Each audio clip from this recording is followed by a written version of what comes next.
माफियांचा तलवारीने जीवघेणा हल्ला, आरोपी मोकाट, पीडित कुटुंब भयभीत। सांगोला तालुक्यातील वाटंबरे परिसरात वाळू वाहतुकीच्या किरकोळ वादातून एका शेतकरी कुटुंबावर तलवार, कोयता आणि दगडांनी जीवघेणा हल्ला करण्यात आल्याची धक्कादायक घटना समोर आली आहे। दीपक दत्तात्रय पवार, अक्षय पवार आणि त्यांच्या साथीदारांनी संगनमताने हा हल्ला केल्याचा आरोप पीडित कुटुंबाने केला आहे। हल्ल्यात कुटुंबातील अनेक जण गंभीर जखमी झाले असून त्यांच्यावर उपचार सुरू आहेत। घटनेनंतर आरोपी विरोधात सांगोला पोलीस स्टेशनमध्ये तक्रार दाखल करण्यात आली, मात्र अद्याप आरोपींना अटक करण्यात आलेली नाही। आरोपी खुलेआम मोकाट फिरत असल्यामुळे पीडित कुटुंबावर मोठा मानसिक ताण निर्माण झाला असून सतत जीवे मारण्याच्या धमक्यांमुळे कुटुंब भयभीत अवस्थेत जीवन जगत आहे। आरोपींवर यापूर्वीही अवैध वाळू व्यवसाय, खंडणी, अल्ट्रासिटी आणि इतर गंभीर गुन्हे दाखल असल्याचा आरोप करण्यात येत आहे। तरीही पोलिसांकडून ठोस कारवाई होत नसल्याने नागरिकांमध्ये संताप व्यक्त होत आहे। पीडित कुटुंबाने पोलीस प्रशासनाकडे तात्काळ आरोपींना अटक करून कठोर कारवाई करण्याची मागणी केली आहे। उर्फ सकाराम, मुक्काम पोस्ट वाटंबरे, तालुका सांगोला, जिल्हा सोलापूर। विषय असा झाला आहे की आमच्या गावात 2 नंबरनं वाळू वडणारा दत्तात्रय भगवान पवार व त्याची 2 मुलं दीपक व अक्षय ही वाळू वडत असताना साहेबांची गाडी मागं लागली असताना आमच्या म्हशीच्या अंगावरनं शेपटावरनं गाडी गेली।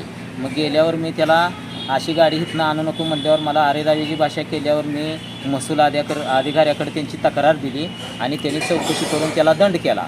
मग ती दंड का तुझ्या तक्रार केल्यामुळं आमच्यावर दंड झाला ह्या रागाच्या भरात त्याने एक दिवशी आम्हाला गावात तलवारीनं मारहाण केली आहे। तलवारीनं मारहाण केली आहे। आमच्या घरची सोडवा आल्यावर माझा पुतण्या, मुलगा, भाव, माझा भाऊ बी अजून दवाखान्यात आहे, त्याच्या पण डोक्यात तलवारीनं वार आहे। तर माझ्या डोक्यात 7-8 टाका आहेत। तुमच्या सोलापूर हॉस्पिटलला आम्ही ॲडमिट होऊन गेलो आहे। आमची परिस्थिती नसल्यामुळे ती आम्ही सगळं सरकारीमध्ये घेतलेलं आहे। मग आता झालं आहे असं सांगोला पोलीस स्टेशनला त्याने आमची सगळी तक्रार घेतली आहे आणि तिथं परिस्थिती अशी झाली की एक शिफ्ट गाडी आणि कुटी गाडीतनं हत्यारं घेऊन आलेली होती। ती आम्हाला मारल्यानंतर माझं रक्तप्रवाह लय गेलेलं, त्यांना वाटलं मी मरलो जाता म्हणून ती भिवून ती गाडी आणि ती सोडून सगळी पळून गेली। तिथनं पळून गेल्यानंतर परत पोलीस स्टेशनचं डिपार्टमेंटची माणसं आली आणि त्याच्या ती शिफ्ट आणि ती कुटी गाडी हत्यारासह त्यांची गाडी पोलीस स्टेशनला जप्त केली आहे। ती सगळा गुन्हा नोंद केला आहे। त्यांचं काय नाही, त्यांनी नियमाप्रमाणे सगळं जप्त केलं आहे, गुन्हा नोंद केला आहे। फक्त अडचण आमची अशी आहे आता